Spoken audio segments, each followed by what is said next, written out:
ಎಲ್ರಿಗೂ ನಮಸ್ಕಾರ. ಇದೇ ಭಾನುವಾರ ಯುಗಾದಿ ಹಬ್ಬ ಬಂದಿರುವಂತಹದ್ದು ನಿಮಗೆಲ್ರಿಗೂ ಸಹ ಗೊತ್ತೇ ಇದೆ. ಯುಗಾದಿ ಹಬ್ಬ ಅಂತಂದರೆ ಹಿಂದೂಗಳಿಗೆ ಹೊಸ ವರ್ಷ ಪ್ರಾರಂಭ. ಈ ಹೊಸ ವರ್ಷದ ಪ್ರಾರಂಭದಲ್ಲಿ ನಾನು ಈ ವಿಡಿಯೋನಲ್ಲಿ ಏನು ಹೇಳ್ಕೊಡ್ತೀನಿ, 3 ದಿನ ಮಾಡುವಂತಹ ಸೇವೆಯನ್ನು ಮಾಡಿದ್ರೆ ಇಡೀ ವರ್ಷ ನಮಗೆ ಸ್ವಲ್ಪ ನೆಮ್ಮದಿಯಿಂದ ಕಳೀಲಿಕ್ಕೆ, ನಾವು ಅಂದ್ಕೊಂಡಂತಹ ಕೆಲಸಗಳು ಕೈಗೂಡಲಿಕ್ಕೆ, ಈ ವರ್ಷನಾದರೂ ಸ್ವಲ್ಪ ನೆಮ್ಮದಿಯಿಂದ ನಾವು ಜೀವನವನ್ನು ನಡೆಸಲಿಕ್ಕೆ ಗುರುರಾಯರ ಅನುಗ್ರಹ ಉಂಟಾಗುವಂತಹದ್ದು ಇದು ಒಂದು ಕಾರಣ.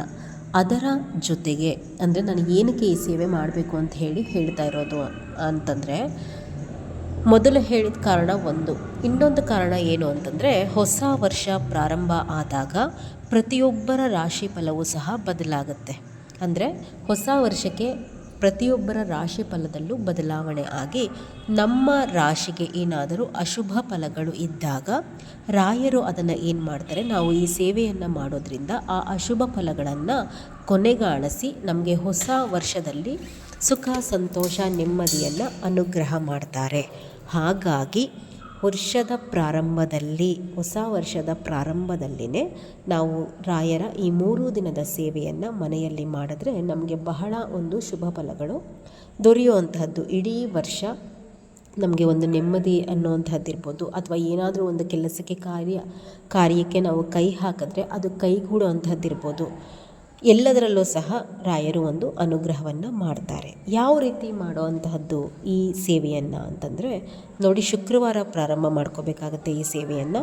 ಶುಕ್ರವಾರ, ಶನಿವಾರ, ಭಾನುವಾರ 3 ದಿನಗಳು ರಾಯರ ಈ ಸೇವೆಯನ್ನು ಮಾಡುವಂತಹದ್ದು.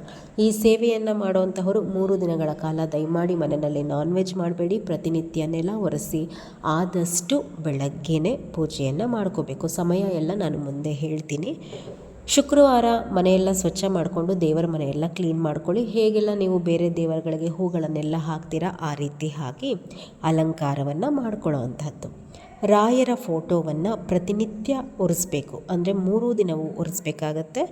3 ದಿನವೂ ಸಹ ಹೊಸ ಗೆಜ್ಜೆ ವಸ್ತ್ರವನ್ನು, ಅಂದರೆ ಶುಕ್ರವಾರ ನೀವು ಗೆಜ್ಜೆ ವಸ್ತ್ರ ಏರಿಸಿದ್ರೆ ಅದನ್ನು ಶನಿವಾರ ಮತ್ತೆ ಆ ಗೆಜ್ಜೆ ವಸ್ತ್ರ ತೆಗೆದು ಬೇರೆ ಹಾಕಬೇಕು. ಈ ರೀತಿ 3 ದಿನವೂ ಸಹ ಹೊಸ ಗೆಜ್ಜೆ ವಸ್ತ್ರವನ್ನು ಏರಿಸಬೇಕು.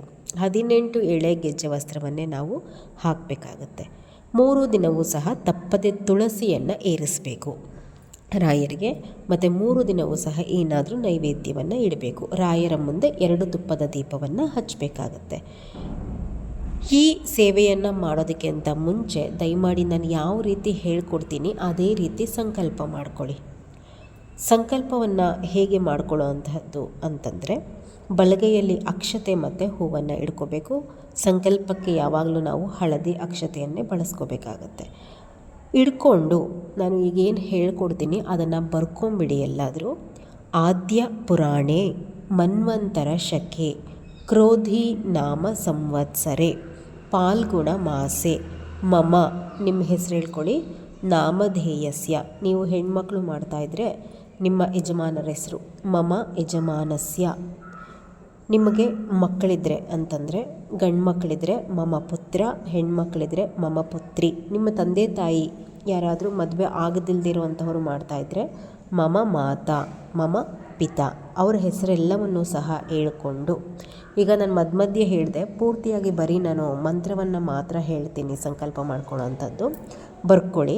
ಆದ್ಯ ಪುರಾಣೆ ಮನ್ವಂತರ ಶಕೆ ಕ್ರೋಧಿ ನಾಮ ಸಂವತ್ಸರೆ ಪಾಲ್ಗುಣ ಮಾಸೆ ಮಮ ನಾಮಧೇಯಸ್ಯ ಮಮ ಯಜಮಾನಸ್ಯ ನಾಮಧೇಯಸ್ಯ ಮಮ ಪುತ್ರ ಅಥವಾ ಪುತ್ರಿ, ಮಮ ಮಾತಾ ಅಥವಾ ಮಮ ಪಿತಾ, ಇವರೆಲ್ಲರ ಹೆಸರುಗಳನ್ನು ಹೇಳಿಕೊಂಡು ಪ್ರೀತ್ಯರ್ಥಂ ಆಯುರಾರೋಗ್ಯ ಸಿದ್ಧಾರ್ಥ್ಯಂ ಸಕಲ ದೋಷ ನಿವಾರಣಾರ್ಥಂ ನವ ಸಂವತ್ಸರ ಪ್ರಾರಂಭ ಕಾಲೇ ಶ್ರೀ ರಾಘವೇಂದ್ರ ಪ್ರೀತ್ಯರ್ಥಂ ಪೂಜಾನ್ ಕರಿಷ್ಯಾಮಿ ಅಂಥೇಳಿ ನೀವು ಬಲಗೈಯಲ್ಲಿ ಏನು ಹೂ ಮತ್ತು ಅಕ್ಷತೆ ಇಟ್ಕೊಂಡಿರ್ತೀರಲ್ವ, ಎಡಗೈಯಲ್ಲಿ ಪಂಚಪಾತ್ರೆ ಉದ್ಧರಣೆಯಲ್ಲಿ ನೀವು ನೀರು ಇಟ್ಕೊಂಡಿದ್ರೆ ಅದರಿಂದ ಸ್ವಲ್ಪ ಎಡಗೈಯಿಂದ ನೀರು ತಕ್ಕೊಂಡು ಬಲಗೈಗೆ ಆ ಹೂ ಮತ್ತು ಅಕ್ಷತೆ ಮೇಲೆ ಹಾಕ್ಕೊಳ್ಳಿ. ಪಂಚಪಾತ್ರೆ ಉದ್ಧರಣೆ ಇಲ್ಲ ಅಂತಂದರೆ ಒಂದು ಲೋಟ ನೀರಿಗೆ ತುಳಸಿಯನ್ನು ಹಾಕಿಟ್ಕೊಂಡು ಒಂದು ಹೂವಿನಲ್ಲಿ ಎಡಗೈಯಿಂದ ನೀವು ಎತ್ಕೊಂಡು ಬಲಗೈಗೆ ಆ ಅಕ್ಷತೆ ಮೇಲೆ ಪ್ರೋಕ್ಷಣೆ ಮಾಡಿಬಿಟ್ಟು ರಾಯರ ಪಾದದ ಬಳಿಗೆ ಹಾಕಿಬಿಡಬೇಕಾಗತ್ತೆ. ಇನ್ನು ಪೂಜೆ ವಿಚಾರಕ್ಕೆ ಬರುವಂತಹದ್ದಾದರೆ ರಾಯರ ಫೋಟೋವನ್ನು ಒರೆಸಿ ಇಟ್ಕೊಂಡಿರಬೇಕು.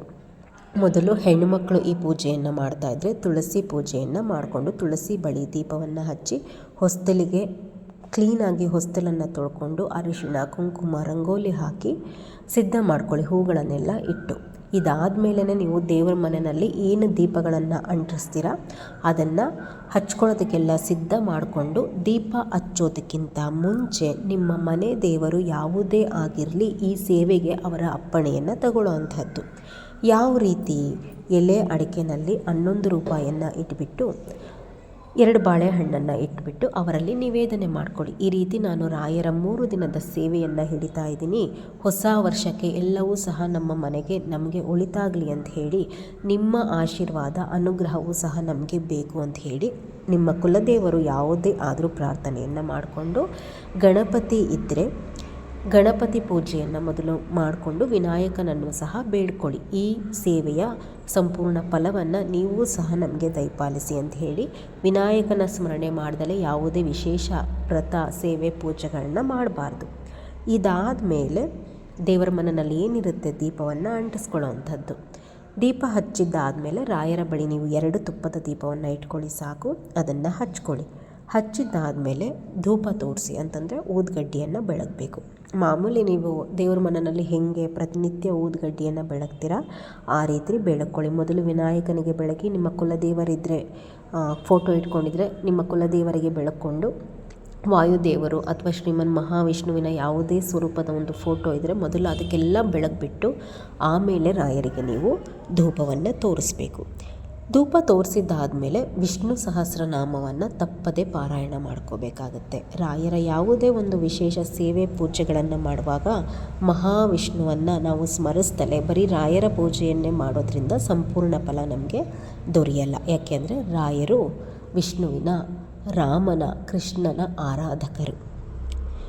ಇವತ್ತಿಗೂ ಸಹ ಬೃಂದಾವನದಲ್ಲಿ ಕೂತು ರಾಯರು ನಿರಂತರವಾಗಿ ಶ್ರೀಹರಿಯ ಧ್ಯಾನದಲ್ಲಿ ಇರ್ತಾರೆ. ನಾವು ಯಾರೇ ರಾಯರ ಕಡೆ ನಾವು ವಾಲಿದ್ರೆ ಭಕ್ತಿಯಿಂದ ನಮ್ಮೆಲ್ಲರನ್ನೂ ಶ್ರೀಹರಿಯ ಕಡೆ ವಾಲಿಸೋದೇ ರಾಯರ ಕಾರ್ಯ. ಅದಕ್ಕೋಸ್ಕರನೇ ಅವರು ಬೃಂದಾವನದಲ್ಲಿ ಇರುವಂಥದ್ದು. ನಾವು ರಾಯರನ್ನು ಸ್ಮರಿಸಿದಾಗ ಅವರು ಎಷ್ಟು ಪ್ರೀತ್ಯರ್ಥರಾಗ್ತಾರೋ ಅದಕ್ಕಿಂತ ಹೆಚ್ಚು ನಾವು ರಾಯರ ಮುಂದೆ ಕೂತು ಶ್ರೀಹರಿಯನ್ನು ಧ್ಯಾನಿಸಿದಾಗ ಇನ್ನೂ ಹೆಚ್ಚಿನದಾಗಿ ಪ್ರೀತ್ಯರ್ಥರಾಗ್ತಾರೆ ರಾಯರು. ನೀವು ವಿಷ್ಣು ಸಹಸ್ರನಾಮವನ್ನು ಪಾರಾಯಣ ಮಾಡಿ. ಈ ಸೇವೆಯನ್ನು ಮಾಡುವಾಗ ಶ್ರೀ ವಿಷ್ಣುವಿನ ಸ್ವರೂಪದ ಯಾವ ಫೋಟೋ ನಿಮ್ಮ ಮನೆಯಲ್ಲಿದ್ದರೂ ಪರವಾಗಿಲ್ಲ, ಅದಕ್ಕೂ ಸ್ವಲ್ಪ ತುಳಸಿಯನ್ನು, ಹೂಗಳನ್ನು ಏರಿಸಿ ಪ್ರಾರ್ಥನೆಯನ್ನು ಮಾಡಿಕೊಳ್ಳಿ. ವಿಷ್ಣು ಸಹಸ್ರನಾಮ ಕೆಲವರೆಲ್ಲ ಹೇಳ್ತೀರಾ, ಹೇಳ್ಕೊಳ್ಳುವಾಗ ಉಚ್ಚಾರ ತಪ್ಪಾಗುತ್ತೆ ಅಂತ. ಏನೂ ತೊಂದರೆ ಇಲ್ಲ. 1 ಬಾರಿ ತಪ್ಪಾಗ್ಬೋದು, ಇಲ್ಲ 2 ಬಾರಿ ತಪ್ಪಾಗ್ಬೋದು, 3ನೇ ಬಾರಿ ಬಂದೇ ಬರುತ್ತೆ. ತಪ್ಪಾದರೂ ಏನೂ ದೋಷ ಬರೋದಿಲ್ಲ. ಮೊದಲನೇ ಹೇಳ್ಕೊಳ್ಳೋಂತಹ ಸಂದರ್ಭದಲ್ಲಿ ಹೇಳ್ಕೊತಾ ಹೋಗಿ. ವಿಷ್ಣು ಸಹಸ್ರನಾಮ ಪಾರಾಯಣ ಮಾಡಲಿಕ್ಕಾಗಲ್ಲ ಅನ್ನೋಂಥವರು ವಿಷ್ಣುವಿನ ಅಷ್ಟೋತ್ತರವನ್ನು ಹೇಳ್ಕೋಬೋದು. ಇದಾದಮೇಲೆ ನೀವೇನು ಮಾಡ್ಕೋಬೇಕು, ಈ ಸೇವೆಯಲ್ಲಿ ತಪ್ಪದೆ ರಾಯರ ಗಾಯತ್ರಿ ಮಂತ್ರವನ್ನು 48 ಬಾರಿ ಹೇಳ್ಕೊಳ್ಳೇಬೇಕು.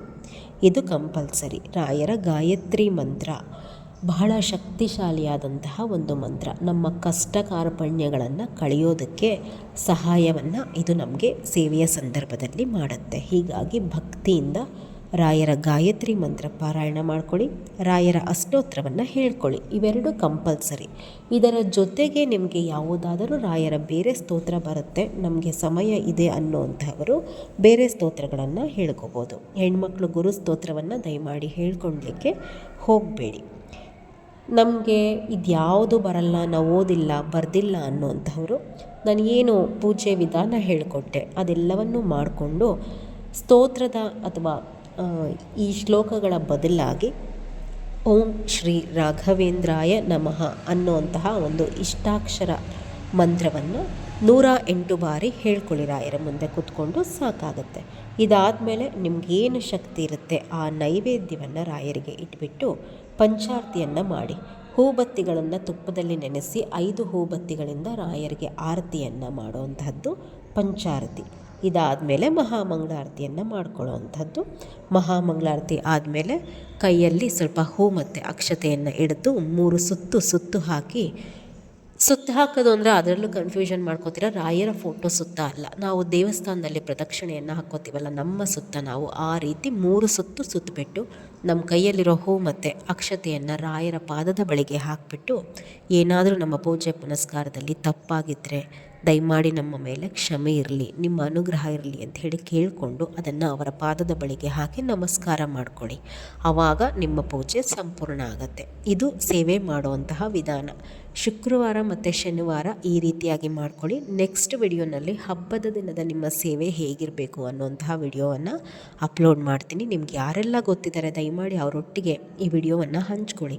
ಎಲ್ರಿಗೂ ಸಹ ಹೊಸ ವರ್ಷಕ್ಕೆ ರಾಯರ ಅನುಗ್ರಹ ಆಗಲಿ ಈ ಸೇವೆ ಮೂಲಕ ಅನ್ನುವಂಥದ್ದು ನನ್ನ ಆಶಯ. ಎಲ್ರಿಗೂ ಸಹ ರಾಯರು ಒಳ್ಳೇದು ಮಾಡಲಿ. ನಮಸ್ಕಾರ ಎಲ್ರಿಗೂ.